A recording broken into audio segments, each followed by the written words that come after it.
dia Brasília, bom dia trabalhadoras e trabalhadores da capital da República.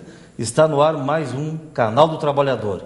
E hoje encerramos o ciclo de entrevistas com os presidenciáveis da OAB-DF.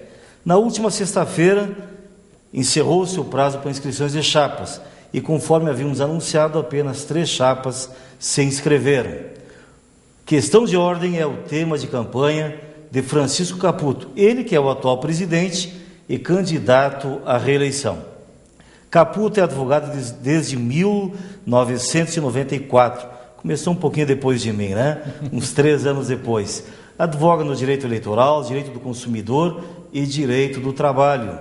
Já foi conselheiro da OAB em outras gestões e participou da primeira composição da Comissão de Apoio ao Advogado Iniciante. Presidente Caputo, bom dia, bem-vindo. Bom dia, Raul. Bom dia, queridos telespectadores do Canal Trabalhador. Prazer muito grande voltar aqui para falar um pouquinho sobre a nossa querida Ordem dos Advogados do Brasil. Questão de ordem. Qual é a grande questão da ordem hoje? Acho que a grande questão da ordem hoje é fazer de novo a advocacia respeitada e com a credibilidade que já teve num passado não muito distante. Lembro ainda, eu era estudante, da época de Maurício Correia, né? Onde a nossa ordem era empolgante, pulsava e cuidava dos interesses de Brasília. Eu acho que a gente começou a resgatar isso nessa nossa gestão. E o movimento que lideramos contra a intervenção federal pedida pelo Procurador-Geral da República foi o ápice disso. A ordem voltou àqueles bons tempos, liderando mais de 60 entidades da sociedade civil e conseguiu preservar o direito inalienável do brasiliense, votar e ser votado. Vivíamos aquela crise da Operação Caixa de Pandora e o pedido de intervenção foi rechaçado por nós, pela sociedade e pelo Supremo. E eu dizia, como insisto em dizer, a única intervenção possível é a intervenção democrática através do voto livre e consciente da nossa gente. Maravilha. Doutor Caputo, ser candidato de oposição é muito fácil, que a gente faz críticas e faz promessas, né? Muito mais complicado é ser candidato de situação, ser candidato à reeleição, porque tem que mostrar uma folha de serviços prestados, né? Nos seus 3 anos de mandato, quais as principais mudanças implementadas pelo seu conselho, pela sua diretoria, frente ao OAB-DF? Olha, Raul, nós fizemos muito nesses primeiros 2 anos e 11 meses à frente da Ordem dos Advogados do Brasil. Talvez a principal obra que nós edificamos nesse primeiro mandato tenha sido a oficialização da Ordem. Quando nós chegamos, a situação era caótica.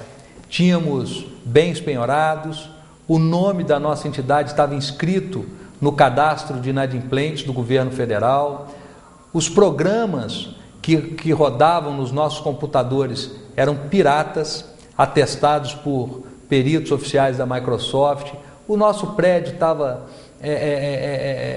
totalmente decadente, com muito entulho, enfim, a ordem estava muito maltratada. E nós fizemos esse resgate institucional da nossa instituição, não só no plano social, defendendo os interesses da nossa sociedade, mas também do plano físico mesmo, né?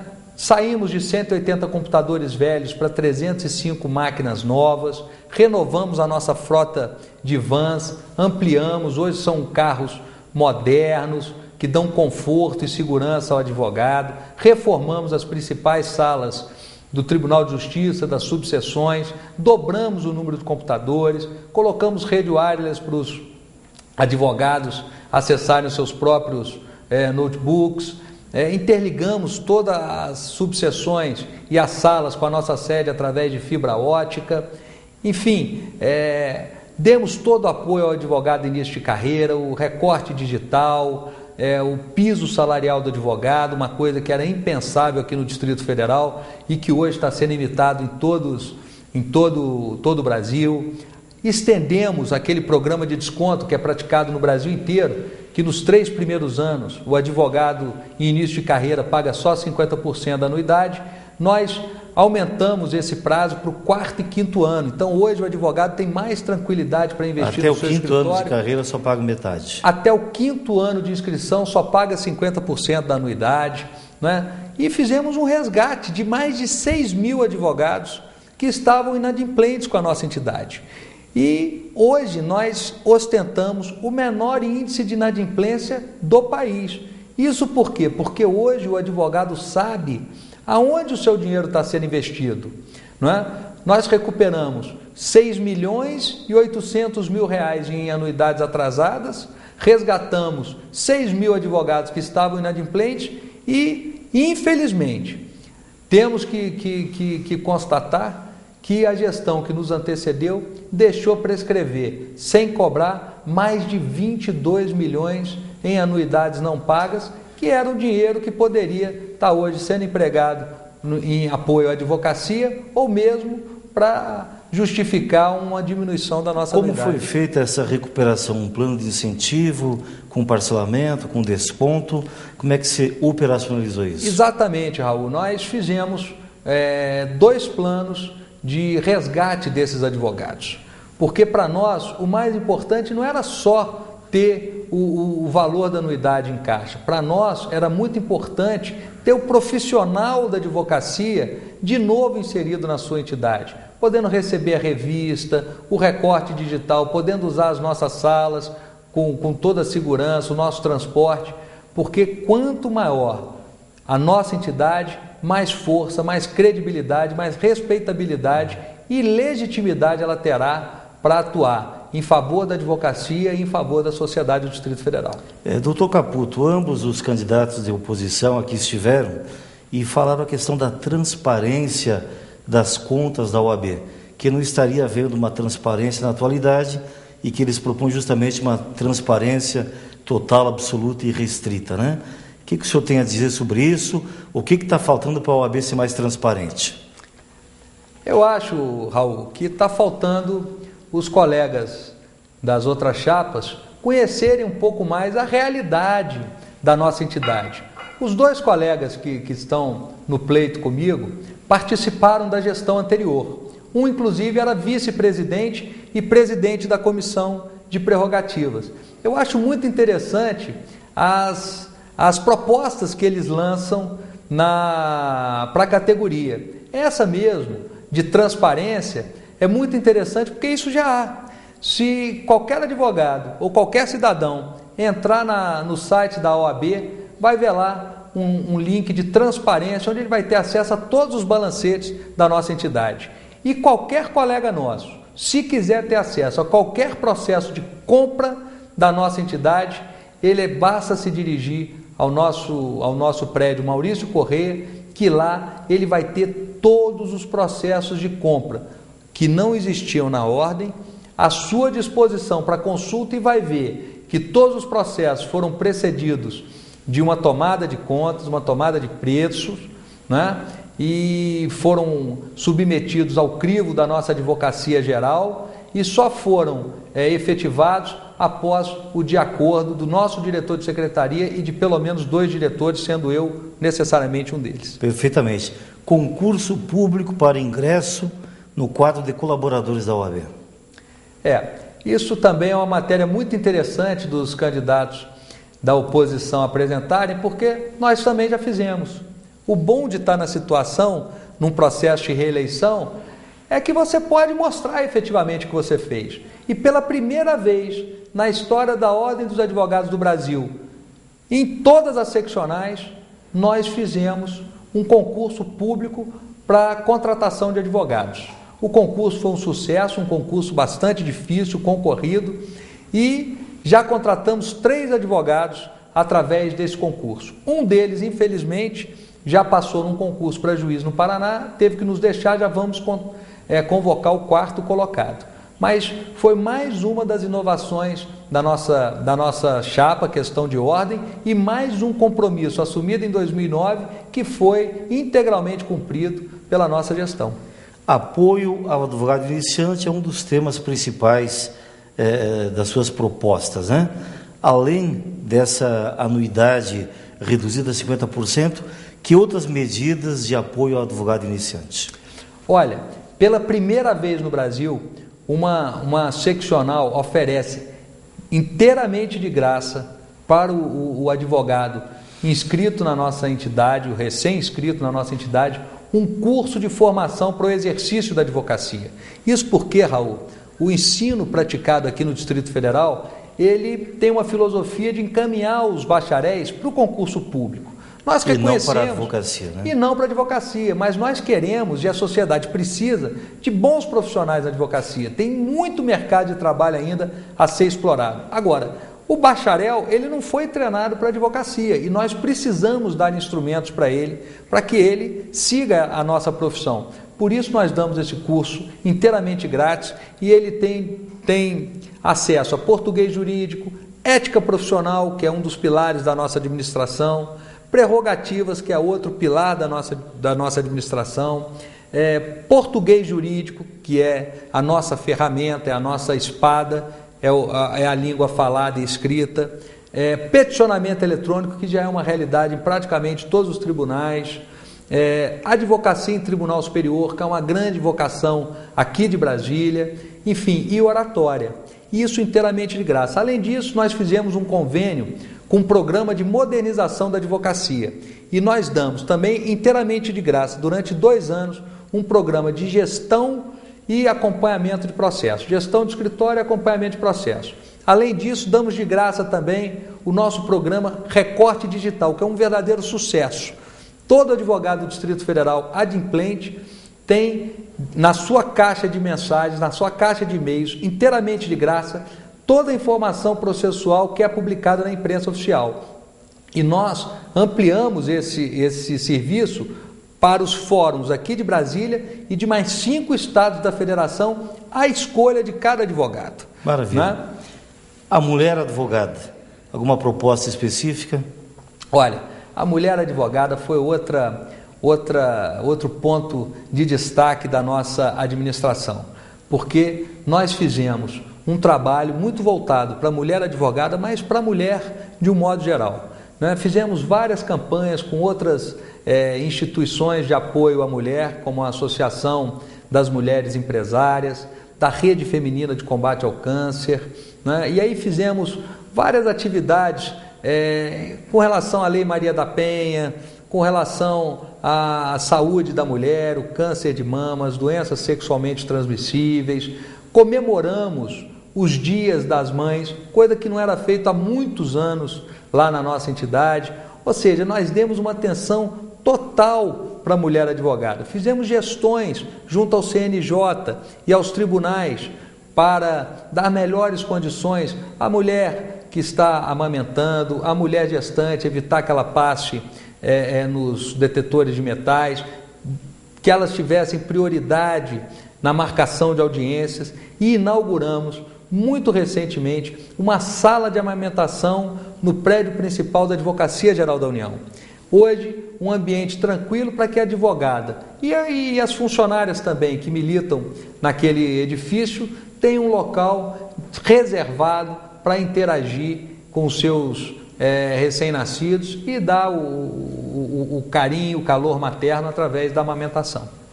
Doutor Caputo, nós encerramos hoje o ciclo de entrevistas, já acertamos com os outros 2 candidatos, a Nossa Senhoria vai fazer contato na próxima semana para acertar uma data que compatibilize a agenda dos 3 candidatos, para os 3 virem juntos aqui e fazermos um grande debate aqui, um programa inteiro dedicado ao OAB com debate com os 3 candidatos presentes. O senhor já está convidado. Poxa, muito obrigado. Eu acho que é um momento bastante democrático esse da discussão das ideias, e eu vou ficar muito feliz, porque a maioria das ideias que são defendidas pelos meus concorrentes já são feitas e praticadas na Ordem dos Advogados. Fala-se muito em defesa dos honorários de sucumbência. Ninguém na história da OABDF fez tanto por isso como a nossa gestão. Nós já temos uma comissão de honorários, já estamos intervindo em processos judiciais e já temos casos de sucesso. em que houve majoração dos honorários arbitrados em face da intervenção da nossa entidade. Colegas advogados, então se aguardem no último domingo anterior à eleição numa segunda-feira. Segunda-feira, dia 26 de novembro. Então, provavelmente dia 25 ou no dia 18, uma semana antes, teremos aqui um debate com os 3 candidatos. Contamos com a tua audiência. Obrigado pela entrevista, doutor Caputo, e sucesso. Raul, sempre muito bom vir aqui no seu canal do Trabalhador, no seu programa, e sempre bom ter esse contato pessoal com os telespectadores, porque é uma oportunidade ímpar da gente colocar às claras o que é feito na Ordem dos Advogados do Brasil. Muito obrigado. Sucesso. Pequeno intervalo e voltamos em seguida. Fica com a gente aqui. Metal fino. Grande variedade de joias com modelos e estilos dos mais conhecidos e renomados fabricantes. Semijoias com pedras naturais ou sintéticas com garantia de 1 ano. Os mais belos relógios para você e para quem você ama. Metal fino. 304 Sul. Fone 3322-8342.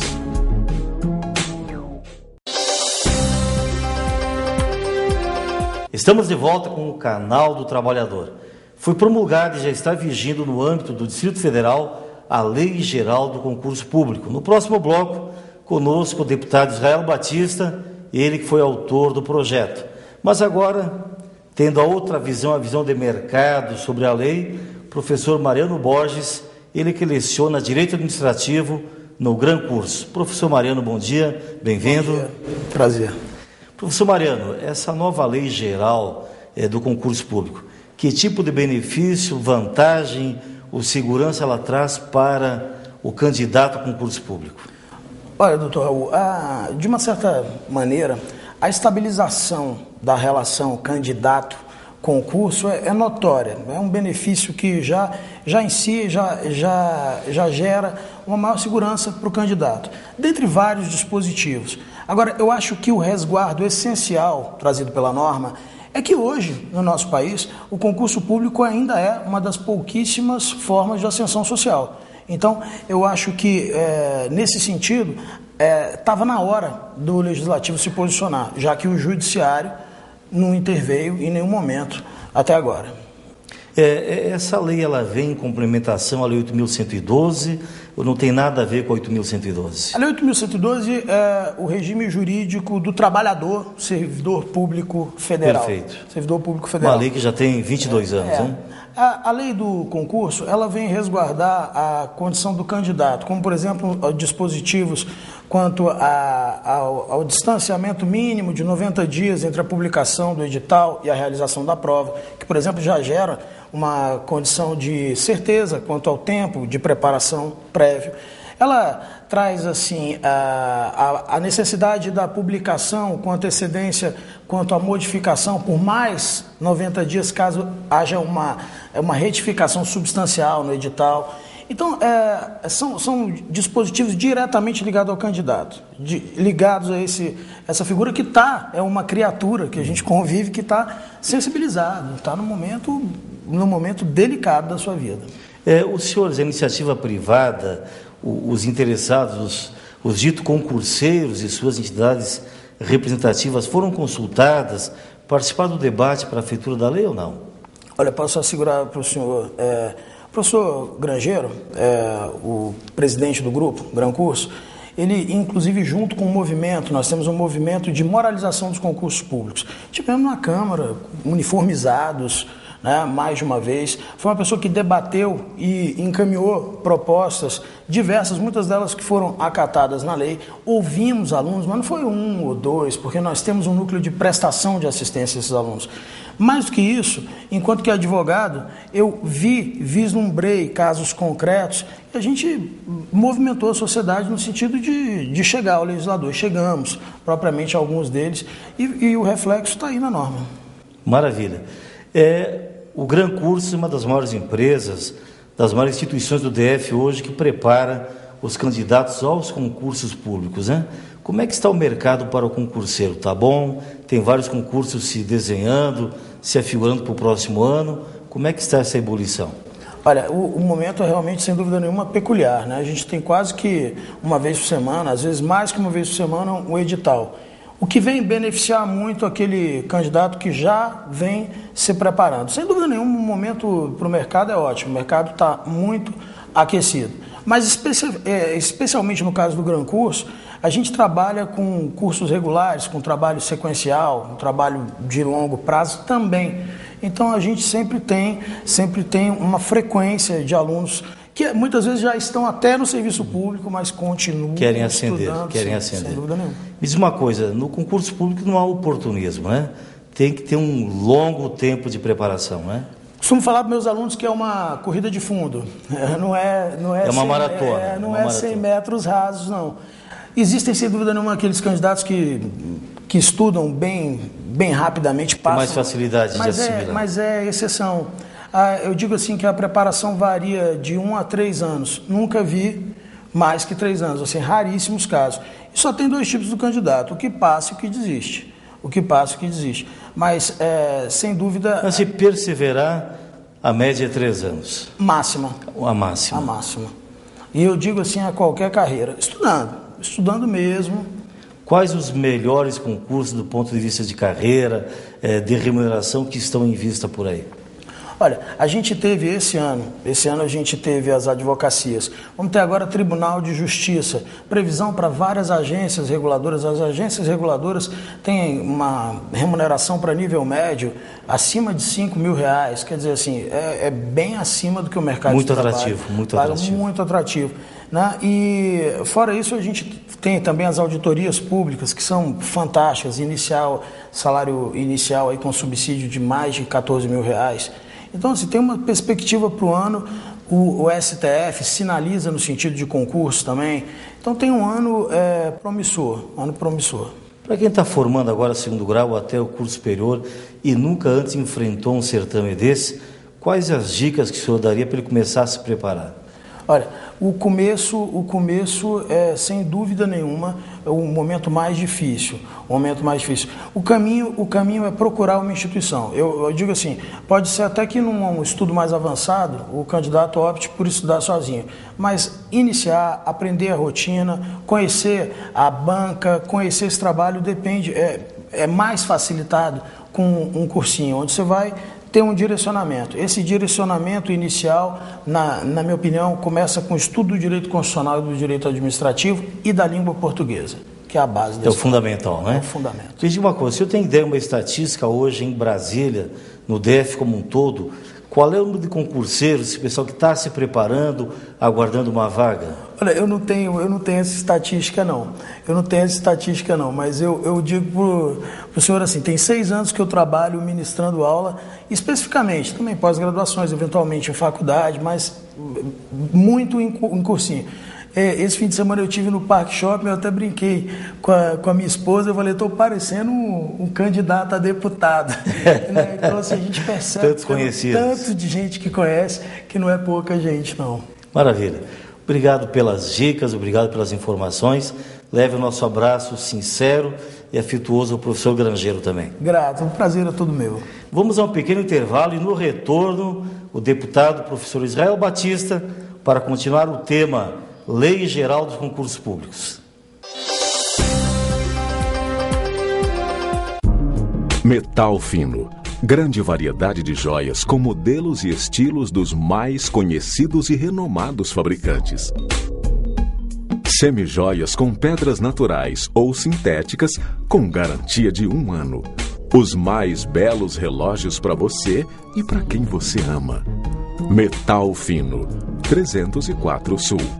Fone 3322-8342.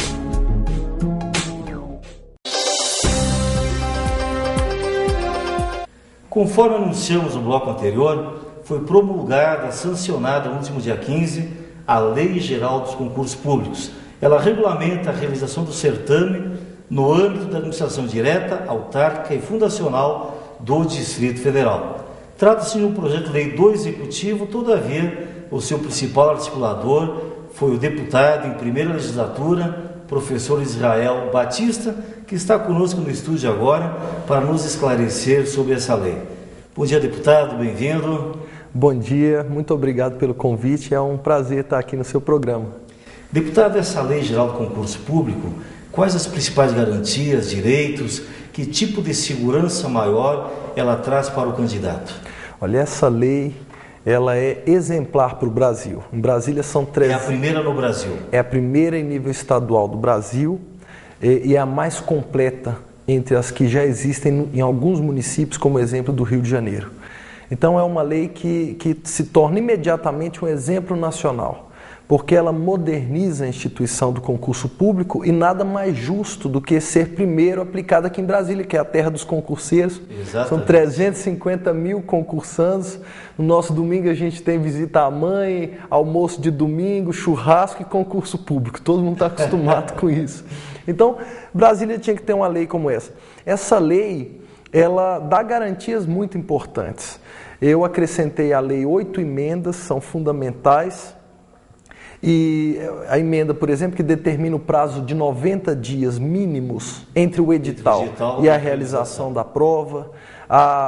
Outro aspecto fundamental que é o cronograma de nomeações definido em edital, porque isso força o poder público a se planejar e acaba com aquela angústia dos meus queridos alunos concurseiros. Ganha, mas não leva, né? Exatamente. Eu, professor de concurso, eu sofro com a choradeira. Professor, já passei, já tem um ano, não sei quando vou ser chamado. Isso acabou, porque você sabendo a sua colocação no concurso, você já sabe qual é o cronograma de nomeações. Tem que trazer o número exato de vagas. Exatamente. E o período em que serão nomeados. Exatamente, porque aí a pessoa tem segurança. Ela garante também algo que a jurisprudência já vinha definindo. Candidato aprovado é candidato nomeado, porque a aprovação gera expectativa de direito. Então acabou esse negócio de você ser aprovado, mas não saber se o Estado vai querer você. Outra coisa que para mim é fundamental é que proíbe-se definitivamente a realização de concurso exclusivo para o cadastro reserva. Essa instituição famigerada servia como caça-níquel das produtoras de concurso e a gente não pode aceitar isso. Não é? Você produzir um concurso e depois não prover o Estado daqueles concursantes que passaram. Né? Então, a lei moderniza bastante. A lei estabelece que o DF não fará 2 concursos ao mesmo tempo para que todo candidato possa concorrer a todo concurso que ele achar que deve concorrer. Perfeito. Então, para mim é uma lei extremamente modernizadora. Ela também define que o processo do concurso fica aberto no momento em que o Estado anuncia que pretende fazer um concurso, porque agora o Estado tem que colocar em diário oficial. E aquele candidato que for mais atento vai ver que tem um concurso no forno ali no diário oficial. Então isso é muito bom. No âmbito da União Federal, existe alguma iniciativa no Congresso Nacional em tramitação semelhante a essa ou não? Semelhante a essa ainda não existe, mas eu estou organizando junto com as entidades representativas como a ANPAC, o Movimento de Moralização do Concurso Público, professor presidente da Vesticom, professor presidente do Gran Cursos, eu estou organizando com eles uma visita ao Ministério do Planejamento para que a gente mostre a lei de Brasília.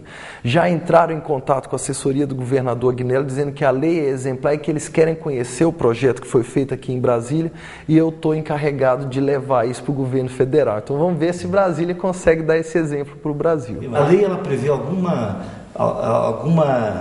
medida preventiva contra as fraudes no certame? Essa lei moraliza o concurso público, por isso que ela é boa. Primeiro porque o que a lei faz? A lei proíbe qualquer empresa que já tenha se envolvido em fraude em concurso público de participar. Ou seja, ela nem pode concorrer a uma licitação para fazer concurso. Perfeito. Ela está proibida já na licitação. E isso é uma espécie de ficha limpa das empresas que fazem concurso. Fiquei muito feliz com essa aprovação. Essa lei também retira pessoas envolvidas. Essas pessoas não podem trabalhar para essas empresas que ganharam uma licitação para a realização de concurso público, por exemplo. Essa lei também estabelece que a empresa tenha condições, antes de assumir o concurso, condições financeiras de arcar com eventuais prejuízos. Ela tem que ter um capital social capaz de arcar com prejuízo de um erro num processo, por exemplo. E isso será feito através de uma caução, de um seguro-fiança? Não, a empresa tem que declarar as posses dela. Perfeito. Não é? Então é uma medida fundamental, porque hoje as pessoas abandonam parte de suas vidas para se dedicar ao estudo para concurso público. É uma atividade absolutamente legítima, não é? Você se preparar para ser um servidor público. Mas você não tem a contrapartida nem do Estado nem das empresas. E agora essa lei exige que o Estado se planeje, exige que as empresas tenham idoneidade para participar de um processo licitatório, exige que as empresas tenham capacidade de ressarcimento, porque você não pode permitir que uma empresa sem essa capacidade participe da licitação, reduza o preço abruptamente, porque ela pode estar reduzindo esse preço porque ela não tem compromisso com a qualidade do processo. Perfeito. Então o Estado paga duas vezes. O processo como um todo. Exatamente. Deputado, o senhor está na primeira legislatura e tem sido um parlamentar exemplar, temos acompanhado o seu trabalho, né? Obrigado. Além dessa luta pelo concurso público, que é a sua formação profissional, era o seu ganha-pão antes de ser deputado, né? Quais as principais bandeiras do seu mandato?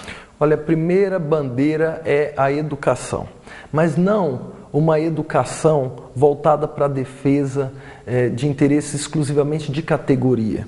Eu acho que o principal receptor dessa política pública é o estudante. Então a gente faz uma política de educação voltada para a necessidade do estudante.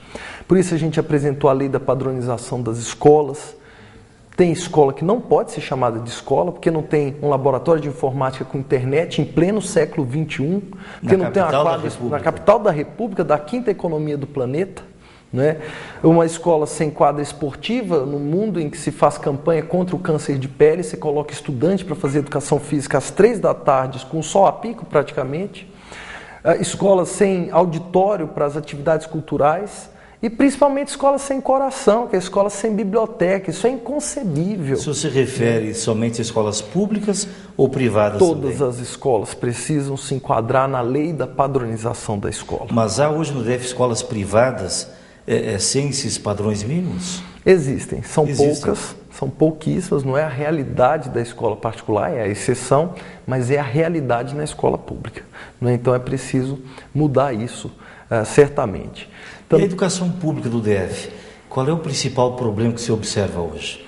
Olha, hoje ainda sofremos com a falta de professores. Não é possível que você aposente um professor e não nomeie um concursado imediatamente após essa aposentadoria. Por isso eu apresentei projeto de lei que obriga o Estado a nomear o novo professor no máximo em 30 dias depois da aposentadoria. E há concursados suficientes para isso? Há concursados suficientes para isso. Nós conseguimos agora convencer o governador, e ele ficou feliz de ter tomado essa decisão, a prolongar a validade do último concurso por mais 2 anos. Há exemplo do que ocorre na Polícia Militar, na Polícia Civil, no Corpo de Bombeiros também. Não há um desvio muito grande para atividades meio e não para atividade fim? Existe esse desvio, e esse desvio acontece porque o estudante de licenciatura entra com o coração posto na educação, mas com 2 ou 3 anos de escola pública ele não aguenta mais, porque o professor tem o escritório de trabalho mais feio entre todos os profissionais de nível superior. É um absurdo você colocar um profissional de nível superior para trabalhar nesse ambiente. Então o professor está desmotivado e ele prefere ir para a atividade meio, ele entende isso como uma premiação, enquanto em outros países, nem tão ricos assim como a Irlanda do Sul, o grande prêmio é a batuta da sala de aula, é o domínio da lousa. Isso é que deixa ele satisfeito profissionalmente. Mas os nossos professores querem fugir da sala de aula. Então, a ideia é que uma luta verdadeira pela educação trabalhe com a melhoria do espaço da educação. Porque a gente fala que a educação é o mais importante e o professor está entre as 3 profissões mais valorizadas na boca do povo. Mas na prática não acontece essa valorização. Na prática o nosso professor está mal pago, o nosso professor, isso está melhorando, não posso negar, com o tempo a gente está melhorando, tivemos a vitória agora de aplicação de 10% da arrecadação do Estado em educação, isso é uma grande vitória, mas nós precisamos dar inteligência a certos processos. Hoje o nosso estudante começa a estudar inglês na 5ª série, estuda inglês até o 3º ano, e ele sai no 3º ano sem saber conjugar o verbo to be. Isso é um escoadouro de dinheiro público tão grave quanto a corrupção que a gente tem no nosso país. Nós estamos aqui no tema educação, que sem dúvida é um dos principais problemas, talvez o principal do nosso país, né? Eu recordo, deputado, que nosso querido senador Cristóvão Buarque, e há muitos anos atrás, já numa entrevista, eu perguntava, senador, você não tem medo que o senhor seja estigmatizado de o parlamentar de um discurso só, o samba de uma nota só, porque o senhor só fala em educação? Ele falou muito enfaticamente, eu quero ser estigmatizado com isso, exatamente, que eu sou o senador, o governador, o parlamentar, o político que defende a educação aqui no Brasil, né? E o senhor, pelo jeito, uma bandeira muito parecida com a do senador Cristóvão Buarque, né? Eu quero empunhar essa bandeira e, de preferência, que o que hoje o Cristóvão fala, que é a utopia, se torne realidade, assim como um dia a abolição da escravatura. Deputado, obrigado pela sua entrevista, obrigado pelas informações, parabéns com toda sinceridade pelo seu trabalho, pelo excelente exercício que o senhor tem feito da procuração que nós outorgamos lá. Muito obrigado. Vamos a um rápido intervalo e voltamos em seguida. Permaneça com a gente. Metal Fino. Grande variedade de joias com modelos e estilos dos mais conhecidos e renomados fabricantes. Semijoias com pedras naturais ou sintéticas com garantia de 1 ano. Os mais belos relógios para você e para quem você ama. Metal Fino. 304 Sul. Fone 3322-8342.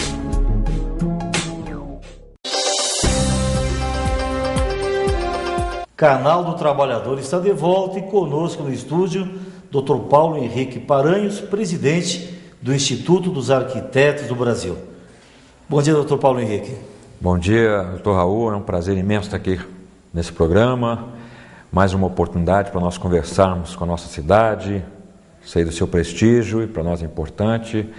Portanto, realmente é um prazer estar aqui. O Instituto dos Arquitetos do Brasil é uma entidade de extrema importância e está em Brasília, existe em Brasília, antes mesmo que Brasília tivesse sido inaugurada, antes que Brasília fosse a capital da República, né? Muito recentemente, os senhores travaram uma queda de braço com o nosso governo local quanto à criação do novo setor hoteleiro, né? A chamada Quadra 901. Esse debate já acabou? A ideia foi sepultada? Como é que está isso? Olha, lamentavelmente não. Ainda não? Ainda não. Na verdade, realmente foi uma luta, a gente continua nessa batalha, há uma intenção forte, com grandes interesses naquela área, naquela região, mas é uma área tombada, né? É uma área que, pela lei, ela não deve ser alterada. Esse foi o parecer do IFAM Nacional, em pesquisas, etc., que fizemos, a população realmente não tem interesse que haja essas alterações na questão do patrimônio. Isso é muito positivo, quer dizer que a nossa população está cada vez mais consciente disso. Mas, lamentavelmente, para surpresa de todos, quando nós fomos votar agora no Conselho de Planejamento o PPCUB, o Plano de Preservação do Conjunto Urbano Tombado, aparece essa questão da 901. Isso. E aí, inclusive, questionamos mais uma vez e perguntamos o motivo, enfim, o que levava, e entendendo que agora é um assunto que eles já entendiam como um assunto mais do que debatido e etc., como a perspectiva era de não aprovação, o IFAM não permitiu que se aprovasse realmente, que se alterasse a lei, até porque seria ilegal, mas lamentavelmente o que aconteceu? Eles colocaram, postergando a discussão para daqui a 18 meses voltar a tratar do assunto. Por que a gente entra numa discussão que a lei não permite, que é contra a lei, e posterga para 18 meses? Não faz sentido, né? Não entendo muito o sentido dessa coisa. Brasília tem hoje, salvo equívoco, 23 mil leitos de hotéis, né? e parece que a demanda é de mais 10 ou 12 mil leitos, né? E qual seria a alternativa, qual seria a solução para atender essa demanda, sobretudo em função dos grandes eventos que já se avizinham, né? Olha, a questão não se localiza pura e simplesmente na construção de mais hotéis. Veja que nós fizemos um levantamento, na época da questão da discussão da 901, a respeito das áreas disponíveis ainda para a construção de novos hotéis. Além do que, ainda que houvesse uma necessidade explícita disso, no primeiro momento disseram que era questão da FIFA, da Copa, e depois todos sabemos que a FIFA já deu seu parecer há algum tempo atrás, já aprovou, portanto não existe essa demanda de fato. E conversando com as pessoas do setor hoteleiro, nós detectamos que não é uma demanda imediata, uma demanda de tamanha necessidade. Daí, inclusive, um dos pontos que... A taxa de ocupação atual não sugere nem exige que você tenha essas novas vagas hoje? Não, o que acontece é que já é possível, com as áreas possíveis para a construção de hotéis, etc., atender essa demanda. O que precisa ser feito é um trabalho de colocar realmente essas áreas disponíveis para tal, diminuir um pouco essa especulação que está acontecendo. Agora, de verdade, doutor Raul, o problema maior que nós vemos é a falta de um planejamento de ocupação, planejamento urbano completamente integrado. Nós estamos hoje vivendo o problema de uma metrópole que sufoca o seu coração, que é o plano piloto. Quer dizer, o que precisa é de uma decisão de Estado, não só de governo, mas uma decisão, uma coisa definitiva, enfim, uma ação definitiva, para que todas essas questões sejam discutidas num outro panorama. As pessoas falam da preservação, as pessoas falam do planejamento, do patrimônio, mas lamentavelmente as ações do governo são tímidas nesse sentido. Veja a questão dos hotéis pequenos. Muitas pessoas achavam que nós, como nós somos grandes batalhadores da questão da preservação, né, da questão da manutenção da cidade como patrimônio cultural da humanidade, já fizemos gestões junto à Unesco, gestões junto ao IFAM, temos feito debates com o governo, com a sociedade civil. Muitas pessoas entendiam que nós éramos xiitas e, portanto, nós seríamos contra a questão dos hotéis baixos. No entanto, não somos contra a alteração desse gabarito. E esses hotéis, até um tempo muito recente, eles só podiam ter 2 andares, né? Isso. Houve uma alteração para 4 andares, né?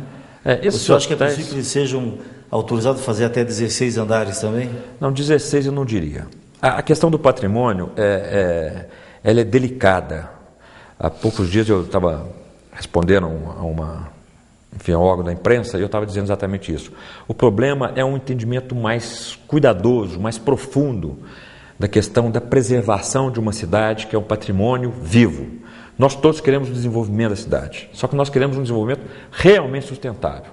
As pessoas falam que são equipamentos sustentáveis, mas aquele equipamento que não traz como consequência uma harmonia para a cidade como um todo, se não adianta pintar ele de grama e nem ficar colocando equipamentos para falar que ele é sustentável, porque na verdade ele não é sustentável. Não adianta você imaginar a arquitetura... Não adianta você imaginar a arquitetura como com equipamentos isolados. A arquitetura e o urbanismo é uma coisa só. Então nós temos que pensar a cidade. E nesse contexto é que eu digo, quer dizer, a questão da implantação, a questão dessas demandas, todas essas questões, tem que haver uma coerência. Tem que haver uma coerência de ocupação. Nós não temos que ter todas as expectativas em cima do plano piloto, em cima de setores que já estão atendendo a demanda necessária. Perfeito. Recentemente os senhores conseguiram criar uma autarquia nacional própria, né? Isso. Se libertaram do CREA e criaram o CAU, né? Isso. O que isso trouxe de ganho ou de valorização para a profissão do arquiteto? Olha, isso é uma luta muito antiga, que a presidência do IAB estava Gilson Paranhos, que é meu irmão, e foi um dos grandes batalhadores pela criação desse conselho nesses últimos tempos. Realmente dedicou a vida, todo o tempo dele à criação desse conselho. O IAB do Distrito Federal pôde ajudá-lo muito. E para nós foi uma conquista muito grande. O presidente Lula assinou o projeto e foi uma conquista muito grande, porque o sistema CREA-CONF hoje é um sistema muito grande, é um sistema muito inchado, a nossa maneira de ver. E hoje nós temos uma relação, portanto, com o CREA, uma relação sadia. Temos o nosso conselho, estamos investindo, estamos trabalhando na verdade, o Conselho ele não é para defender os profissionais, mas sim para defender a sociedade. Sim. Buscando realmente que se faça fiscalizar a profissão. Exatamente, a profissão, o exercício da arquitetura, o exercício do urbanismo, que isso seja feito da maneira mais saudável e mais exemplar possível. E para nós isso é muito importante, porque coloca a profissão no outro patamar, nos cria possibilidades de uma fiscalização mais apropriada, mais adequada e, por sua vez, também nos ajuda no sentido da promoção da profissão. Os senhores promovem no final desse mês um congresso internacional de arquitetura lá em Maceió, né? Quais os grandes temas a serem debatidos nesse grande evento?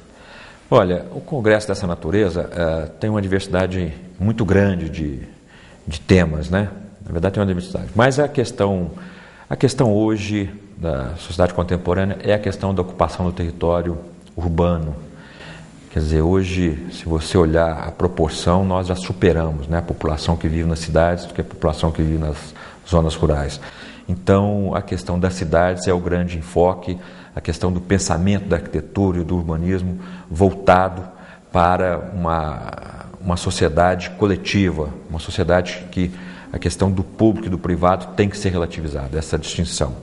E, inclusive, outros aspectos, quando grandes arquitetos apresentam seus trabalhos, a expressão da arquitetura no mundo, né? E a nossa posição, a posição da arquitetura brasileira com referência à arquitetura que está sendo produzida no mundo, né? A nossa forma peculiar de fazer arquitetura, a nossa forma peculiar de tratar a questão de um território que tem a sua dimensão, que tem as suas características próprias, a questão da sustentabilidade, sem dúvida nenhuma.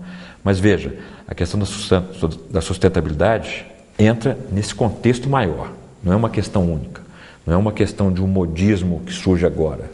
A arquitetura pensada, a arquitetura de fato inteligente é a arquitetura em si, é o pensamento da arquitetura, aquilo que vem para resolver de uma forma interessante, de uma forma discutida, apropriada, os problemas da cidade, os problemas da arquitetura. Conversamos com o Dr. Paulo Henrique Paranhos, presidente do Instituto dos Arquitetos do Brasil. Dr. Paranhos, obrigado pela entrevista, obrigado pelas informações e parabéns pela luta. Eu que agradeço, quero dizer que estamos sempre à disposição. E o Instituto de Arquitetos do Brasil, DF, sempre estará ao lado de projetos, nunca ao lado de ações políticas partidárias, sectárias, nunca eu diria assim, pela reserva de mercado e nunca por outras questões que não sejam aquelas para trazer uma cidade melhor, uma cidade mais justa, mais igualitária, uma sociedade digna de nós todos. É o que todos nós queremos, né? Muito obrigado. Vamos a um rápido intervalo e, na sequência, greve da Polícia Civil, que já vai para o 3º mês. Fica com a gente. Metal fino. Grande variedade de joias com modelos e estilos dos mais conhecidos e renomados fabricantes. Semijoias com pedras naturais ou sintéticas com garantia de 1 ano. Os mais belos relógios para você e para quem você ama. Metal fino. 304 Sul. Fone 3322-8342.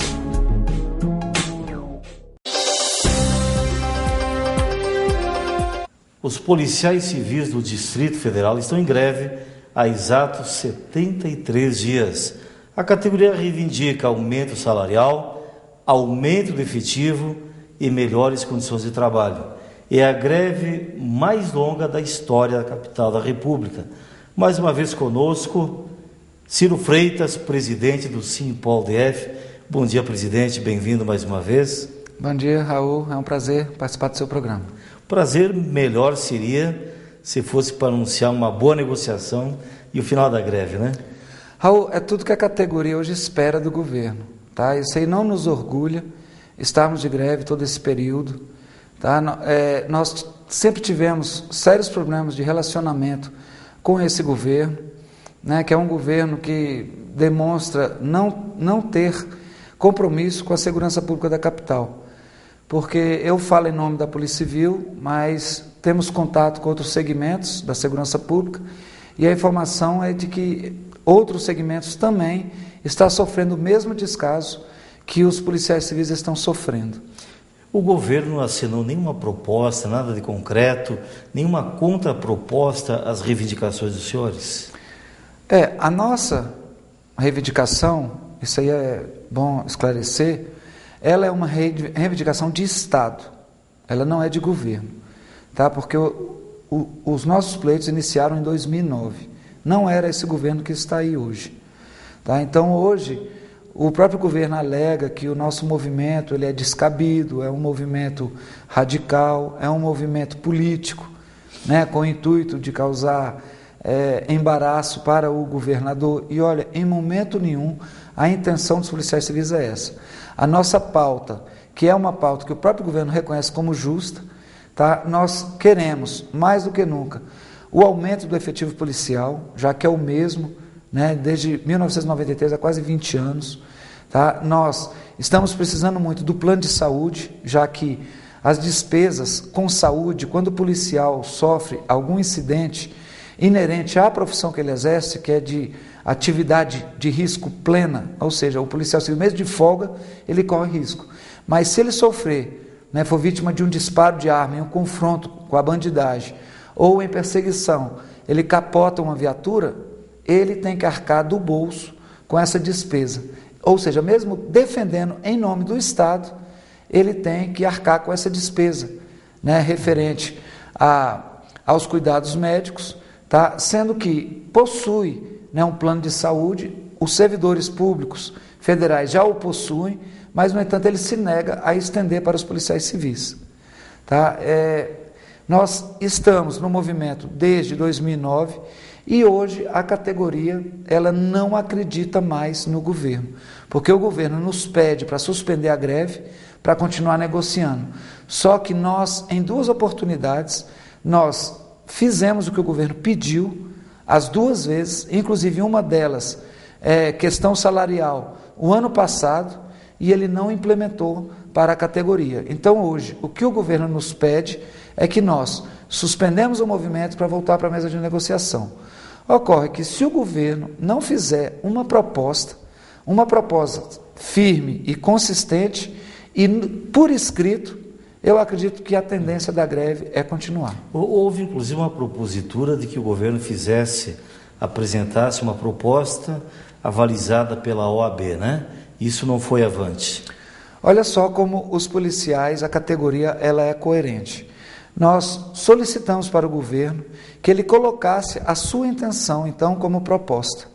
Tá? Seria um documento em que o sindicato assinaria de um lado, o governo do outro, e tivesse o intermédio da OAB, tá? Porque é uma entidade isenta. Solicitamos a presença, né, do presidente da OAB, ele esteve na mesa de negociação.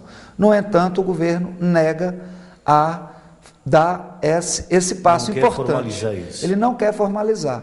Tá? Então, tudo leva a crer que o governo, mais uma vez, está trabalhando para que a greve continue. E como é que vamos resolver o impasse? A greve vai perdurar de forma indefinida? A greve, toda greve é assim, ela tem a hora, a data e o horário de começar. E de terminar, cabe ao governo. Cabe ao governo.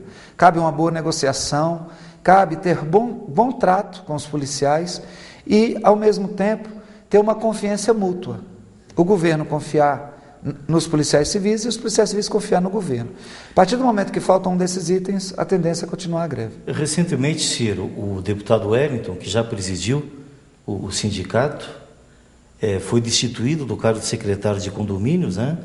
E o Hélio, que foi vice-presidente do sindicato, também foi destituído do cargo de administrador do Varjão, né? Isso foi alguma retaliação em função da greve ou uma questão política interna do governo? Isso aí já está público, né, Raul? Foi retaliação. Foi retaliação.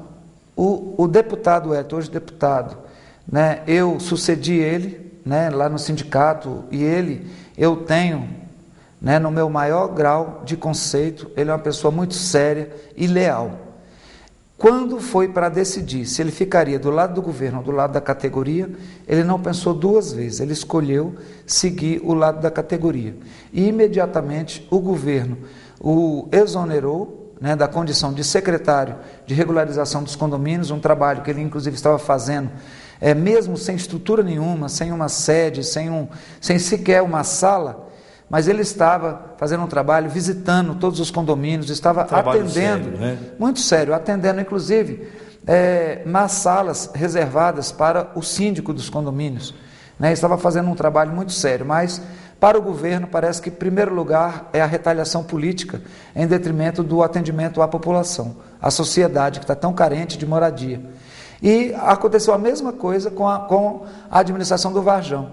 A administração do Varjão conseguiu simplesmente ficar mais 300 dias sem um ano praticamente sem um homicídio, conseguiu prender várias quadrilhas, tá? Isso graças a uma sintonia entre a 9ª DP e o administrador, o Hélio das Chagas, que também estava fazendo um trabalho de excelência, um trabalho brilhante, fazendo trabalhos sociais, tirando a meninada da rua, a meninada evitando que sigam o caminho do vício, né? No entanto, mais uma vez o governo, retalhando, tirou a administração, né, do Hélio e a sociedade do Varjão que sofre as consequências. Ou seja, todo aquele trabalho que foi feito não é levado em consideração quando se pesa a questão política. Perde-se tudo, né? Perde-se tudo. Diga uma coisa, vocês sempre tiveram um representante na Câmara Legislativa, né? E geralmente parlamentares de peso, parlamentares influentes, parlamentares de voz ativa, né? Alguns até chegaram a presidir a Câmara Legislativa, né? Como é que está o apoio da Câmara Legislativa, ela como um todo, em relação ao movimento dos senhores? Olha, hoje o apoio, né, eles estão sempre em contatos, né, não só os parlamentares da segurança pública, tá, mas existe uma divisão, né, uma divisão de poder, existe sim, talvez eles não estejam dedicados como nós gostaríamos, né? O Wellington, ele foi lá, fez o teste de prova, né, ficou do lado da categoria, né, e os demais se posicionam também. Na hora mesmo que o sindicato necessita, eles se posicionam, mas está faltando talvez um pouco mais, né, de ser mais firmes nos posicionamentos, tá? Porque eu acho que chega um momento que eles têm que tomar a decisão, o caminho que o Hélio seguiu. Ou está do lado do governo ou está do lado da categoria. Perfeito. Ciro, para encerrar agora, a população às vezes fica assustada, né? Porque a notícia é que a Polícia Civil está em greve e o pessoal imagina que a delegacia esteja fechada, né? Os senhores estão mantendo um atendimento mínimo à sociedade, né? Quais os atendimentos que estão sendo feitos e quais que não são feitos durante a greve? Na verdade, Raul, essa greve ela é uma greve diferente, né? Como não existe uma lei de greve hoje para os servidores públicos, cabe ao judiciário ele ditar como tem que ser feito a greve. Tá? Então hoje existe uma ordem judicial e os policiais civis não estão, tá, deixando a sociedade à mercê da bandidagem, à mercê da criminalidade. Tá? Hoje pode acompanhar pelos meios de comunicação que estão sendo presos quadrilhas, tá? Estão sendo presos traficantes de drogas, estupradores, e aquelas investigações em que a sociedade corre risco, essa aí está em sua plenitude. Perfeito. Tá? Os policiais civis estão cumprindo fielmente a ordem judicial, tá? E está com toda a responsabilidade, não deixando a população desamparada. Então, só aqueles crimes que não têm potencial ofensivo ou um mínimo potencial que não estão sendo registrados ou apurados. Isso, um extravio, um acidente de trânsito, aqueles que não representam, né, risco iminente para a vida, esses aí que estão prejudicados. Os boletins de ocorrência via internet continuam sendo feitos ou não? Eles estão sendo feitos e homologados na ordem de 80%. Presidente Ciro, obrigado pela entrevista, obrigado pelas informações. Tomara que a greve não demore mais tanto tempo, né? Deus abençoe os senhores e ilumine os governantes, né? Raul, nós também estamos ansiosos para pôr fim e precisamos muito que o governo tome postura em relação à nossa greve. A categoria dos policiais civis, elas estão atentas a cada momento que se passa, a cada dia que se passa, tá, estão ansiosos para que esse fim termine, que a greve termine, mas precisa, em primeiro lugar, de uma atitude e uma postura do governo. Tá ok? Muito obrigado e eu te agradeço. Obrigado a você pela audiência, pela paciência, pelo seu prestígio. Canal Trabalhador vai ficando por aqui, mas domingo que vem você sabe, meio-dia, encontro marcado aqui na TV Brasília. Domingo abençoado, uma semana produtiva e até domingo, se Deus quiser.